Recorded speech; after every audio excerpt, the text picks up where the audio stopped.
নেইমারদের বিশ্বকাপ মিশন শুরু হতে আর মাত্র কয়েক ঘন্টা, কিন্তু ব্রাজিলের সবচেয়ে বড় তারকা নেইমার কি মাঠেই নামতে পারবেন না? মরক্কোর বিপক্ষে মহারণের আগে ব্রাজিল শিবির থেকে এসেছে এমন এক খবর যা কোটি কোটি সমর্থকের হৃদয়ে বাড়িয়ে দিয়ে চুকবেক। বিশ্বকাপের মঞ্চে ব্রাজিল মানে শিরোপার স্বপ্ন, সাম্বার ছন্দ আর তারকাদের ঝলক। কিন্তু 2026 বিশ্বকাপের অভিযান শুরুর আগেই বড় এক দুঃসংবাদ পেয়েছে সেলাসাও সমর্থকরা। মরক্কোর বিপক্ষে ম্যাচ দিয়ে বিশ্বকাপ যাত্রা শুরু করবে 5 বারের বিশ্ব চ্যাম্পিয়নরা।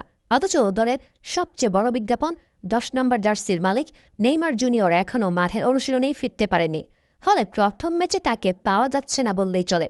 ব্রাজিলের প্রভাবশালী সংবাদ মাধ্যমও ওয়েবের তথ্য অনুযায়ী নেইমারকে নিয়ে কোনো ঝুঁকি নিতে রাজি নয় ব্রাজিল ফুটবল ফেডারেশন এবং কোচিং স্টাফ। তাদের লক্ষ্য একটা গ্রুপ পর্ব নয়, বরং নকআউট পর্বের জন্য পুরোপুরি ফিট নেইমারকে প্রস্তুত করা।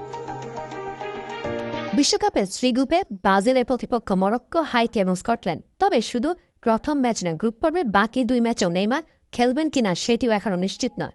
জানা গেছে 17 জুন শেষ হবে সিবিএফ মেডিকেল বিভাগের নির্ধারিত পর্যবেক্ষণ সময়। সবকিছু ঠিক থাকলে 19 জুন হাইতির বিপক্ষে ম্যাচে মাঠে ফেরার সম্ভাবনা রয়েছে তার। তবে চিকিৎসক এবং কোচিং স্টাফ এখনও চূড়ান্ত সিদ্ধান্ত নিতে চান না।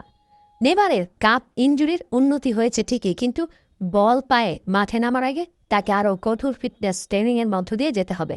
দলের প্রধান চিকিৎসক রদ্রিগো লাসমার জানিয়েছেন নেইমারের দ্রুত সুস্থতার জন্য আধুনিক সব ধরনের চিকিৎসা পদ্ধতি ব্যবহার করা হচ্ছে। এদিকে যদি ব্রাজিল প্রথম 2 ম্যাচে জয় তুলে নিয়ে নকআউট পর্ব নিশ্চিত করে ফেলে, তাহলে কোচ কার্লো আনচেলোত্তি হয়তো গ্রুপ পর্বে নেইমারকে নামানোর ঝুঁকি নেবেন না।